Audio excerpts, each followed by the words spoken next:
अस्सलामुअलैकुम दोस्तों, कैसे हैं आप सब लोग। उम्मीद करती हूँ सब लोग ठीक होंगे। आज हम बनाएंगे चॉकलेट शिफॉन केक, जो कि बहुत ही मज़ेदार और चॉकलेट लवर्स के लिए तो बस मैं कहूँगी कि उनकी तो इन जो होती है ना फेवरेट लिस्ट खानों की, उसकी टॉप पे ये रेसिपी होगी। तो चले आए रेसिपी की तरफ चलते हैं। तो यहाँ पर मैंने एक बॉल में लिए हैं 3 अंडे, जिनकी मैं सफ़ेदियाँ अलग कर लूँगी और जो जर्दी वाला पार्ट है वो अलग कर लूँगी। पहले भी मैं अपने चैनल पर एक केक की रेसिपी दे चुकी हूँ, वो भी है तो केक की, लेकिन दोनों की रेसिपीज़ में बहुत ज़्यादा डिफरेंस है। तो इसलिए इस रेसिपी को भी एंड तक फॉलो कीजिएगा। बड़े बॉल में वाइट पार्ट डाल लेंगे और छोटे बॉल में येलो पार्ट।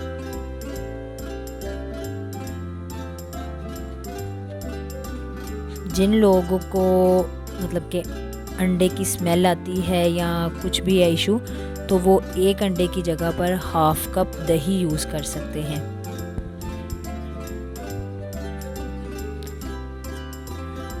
चलें, अब इस सफ़ेदियों को मतलब कि जो इसका अंडों का वाइट पार्ट है, इसको हम अच्छे से बीट करेंगे। इतना बीट करेंगे कि ये क्रीमी फॉर्म में आ जाए।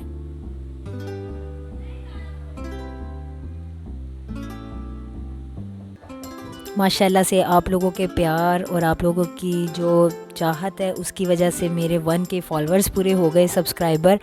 तो मैंने सोचा कि अब अपने जो चैनल पे मैं कुछ मीठे की रेसिपी शेयर करूँगी, और कुछ ऐसा मीठा जो कि सबका फेवरेट हो।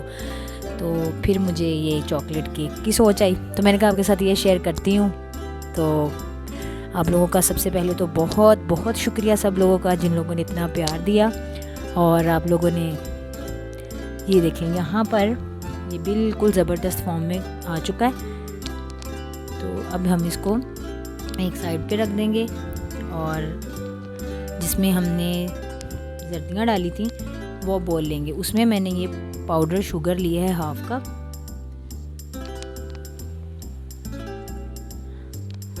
और इसको अच्छे से मैं मिक्स कर लूँगी, और ये लिक्विड फॉर्म में बहुत स्मूथ सा पेस्ट तैयार हो जाएगा।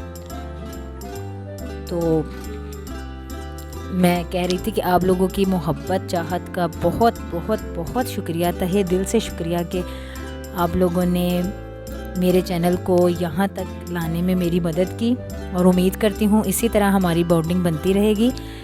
तो चलें, यहाँ पर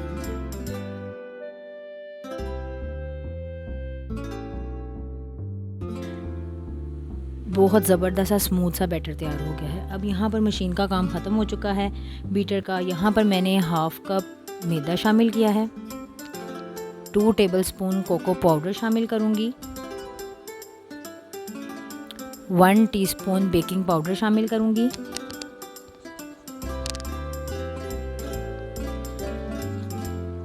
और 1/3 कप नीम गर्म दूध का शामिल करेंगे, 1/4 कप लेंगे मेल्टेड बटर। ये 1/4 कप आप अंदाज़ा कर लेंगे, ये 4 टेबलस्पून के करीब ही बनेगा मेल्ट हुआ हुआ। 1 टीस्पून वनीला एसेंस लेंगे, और अब इसको हम अच्छे से हल्के हाथ के साथ मिक्स करेंगे, जिसको हम केक के लिए जिसको हम फोल्ड करना बोलते हैं, इसको हम इसके अंदर अच्छे से मिक्स करेंगे हल्के हाथ से, और एक ही डायरेक्शन में मिक्स करेंगे, डायरेक्शन चेंज नहीं करेंगे वरना बैटर ख़राब हो जाएगा। ये देख सकते हैं कि बहुत अच्छे से मिक्स हो गया। अब जो ये हमने सफ़ेदी को बीट करके रखा हुआ था, बहुत ही ज़बरदस्त फॉर्म में वह तैयार हो गई थी। अब हम हाफ़ क्वांटिटी इसकी इस चॉकलेट के बैटर में शामिल करेंगे, और इसको हल्के हाथ से फोल्ड करेंगे। अगर मेरे चैनल को अभी तक सब्सक्राइब नहीं किया तो कर दें, वीडियो पसंद आए तो लाइक शेयर और कमेंट कर दें। अब बाकी का जो बैटर जिसमें हमने हाफ़ क्वांटिटी मिक्स की थी, उसको हम बड़े बॉल में जो बाकी का मिक्सचर है उसमें शामिल करके बड़े बॉल में इसकी मिक्सिंग करेंगे। अच्छे से मिक्सिंग करेंगे ताकि कोई लम्स ना रहे, बहुत अच्छे से ये फाइन सा बैटर तैयार हो जाए। जी दोस्तों, आप देख सकते हैं कि अच्छे से मिक्स हो गया है। यहाँ पर अब केक का जो पैन है उसको मैंने ग्रीस किया बटर से, और मैंने बटर पेपर लगाया और उसके ऊपर से भी मैंने इसको ग्रीस कर दिया। और अब इसमें ये तमाम मिक्सचर को मैं शामिल कर डाल दूँगी। डालकर इसको अच्छे से टैप टैप करेंगे कि इसके अंदर अगर कोई भी एयर बबल है तो वो निकल आए।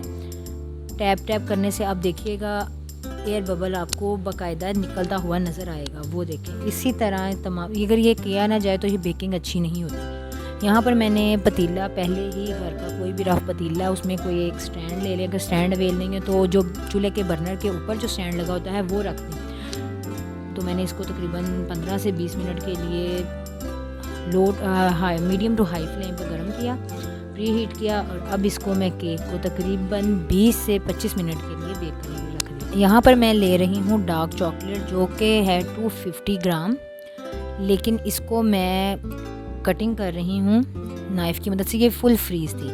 नाइफ़ की मदद से कटिंग करने से ये क्या होगा कि ये क्रश हो जाएगी, लेकिन जल्दी हो जाएगी। पीलर की मदद से करेंगे तो बहुत टाइम लगेगा। अब ये 250 ग्राम को मैं क्रश करूँगी, और जो क्रश करने के बाद इसका जो 1 कप आएगा तैयार होके, वो तैयार कर लेंगे। इसी तरह क्रश करते रहेंगे। और इसको कुकिंग चॉकलेट भी बोला जाता है। हो सकता है डार्क चॉकलेट कहने पर अगर आपको ये चॉकलेट ना मिले तो आप उसको कुकिंग चॉकलेट भी बोल सकते हैं, तो ये इजीली मिल जाएगी। यहाँ पर क्रीम ली है 1/2 कप। इसको गर्म करेंगे और जो 1 कप चॉकलेट हमने क्रश करके बॉल में डाल ली है, इसको उसमें डाल देंगे। क्रीम को पकाना नहीं है, सिर्फ गर्म करना है। जी दोस्तों, क्रीम गर्म हो गई है। अब इसको हम जिस बॉल में हमने चॉकलेट डाली थी उसमें डाल देंगे। डालकर चंद सेकंड्स के लिए इसको छोड़ेंगे ताकि चॉकलेट खुद ब खुद मेल्ट होना शुरू हो जाए। अगर इस मेथड से भी चॉकलेट मेल्ट ना हो तो फिर आपने क्या करना है, इसको डबल बॉयलर कर लेना है। डबल बॉयलर मीन्स के नीचे किसी भी बर्तन में आपने पानी रखना है गर्म होने के लिए। जैसे ही पानी गर्म होगा आपने ऊपर ये शीशे का बॉल रख देना है और इसको अच्छे से मिक्स करना है, तो चॉकलेट मेल्ट हो जाएगी। और उम्मीद पूरी है कि इसी तरीके से आपकी चॉकलेट मेल्ट हो जाएगी। ये बहुत ही इजी तरीका है।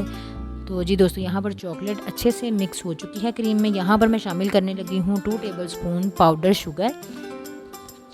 आप अपने अकॉर्डिंग मीठा ले सकते हैं। जितना मीठा आप लाइक करते हैं उतना ज़्यादा इसको कर लें। अगर कम पसंद करते हैं तो आप 1 टेबलस्पून यूज़ कर लें। अब इसको अच्छे से मिक्स करेंगे। ये बहुत फाइन सा चॉकलेट गनाश तैयार कर लेंगे। ये कोई भी फिलिंग वाला केक बनाना हो या कपकेक में फिलिंग करनी हो या केक के ऊपर, तो यही गनाश तैयार किया जाएगा। यहाँ पर केक बेक हो चुका है। आप देख सकते हैं कि मैंने फोक की मदद से चेक किया है, फोक बिल्कुल ड्राई बाहर आया। अब इसकी जो साइड वाला स्टैंड है वो हम रिमूव कर देंगे ताकि केक ठंडा हो जाए। जैसे ही केक ठंडा होगा हम इसको प्लेट में निकाल लेंगे। जी दोस्तों, यहाँ पर केक ठंडा हो चुका है, मैंने प्लेट में निकाल लिया है। और जो मैंने चॉकलेट गनाश तैयार किया था वो मैंने इसके ऊपर स्प्रेड करना शुरू कर दिया है। इसको स्प्रेड करके हम अगर आप ज़्यादा पसंद करते हैं तो थिक लेयर लगा लें, कम पसंद करते हैं तो थोड़ी सी थिन लेयर लगा लें। तो लेयर लगा के साइडों से कवर करके इसके ऊपर मैंने जो डार्क चॉकलेट में से चॉकलेट बचा ली थी क्रश की हुई, उसके साथ इसको मैं गार्निश करूँगी। आप लोग चाहें तो पिस्ता, बादाम, किसी भी चीज़ के साथ इसको गार्निश कर सकते हैं। तो हमारे घर में जो है ना चॉकलेट लवर्स बहुत थे, तो इसलिए मैंने तो इसको गार्निश साइड से ही करना था, लेकिन उनकी फरमाइश पे भी मैंने इसको ओवरऑल चॉकलेट से ही कवर कर दिया। बस मैं इस हद तक इसको गार्निश करने वाली थी, फिर मैंने इसको फुल कवर कर दिया। तो जी दोस्तों, यहाँ पर केक फुल रेडी है। अब इसको मैं आपको काट कर, चॉकलेट की वजह से प्लेट मैसी हो गई है तो कोई मसला नहीं, चॉकलेट हो तो ऐसा ना हो, मुमकिन ही नहीं। तो इसको मैं काटती हूँ और इसकी सॉफ्टनेस मैं आपको चेक करवाती हूँ कि ये कितना सॉफ्ट बनता है और किस हद तक इसकी जो होती है ना सॉफ्टनेस स्पंज की, वो इसमें पता चलेगी। राइस भी देख लें कितना ज़बरदस्त हुआ है माशाल्लाह। चलें अब इसको टेस्ट भी करते हैं और इसकी सॉफ्टनेस भी चेक करते हैं। तो जल्दी जल्दी से बनाइए और इसका फ़ीडबैक मुझे ज़रूर दीजिएगा, मुझे आप लोगों के फ़ीडबैक का इंतज़ार रहेगा। तो अब मैं इसको टेस्ट करती हूँ, तो साथ साथ आपसे मैं इजाज़त चाहूँगी। दुआओं में याद रखिएगा। अल्लाह हाफ़िज़।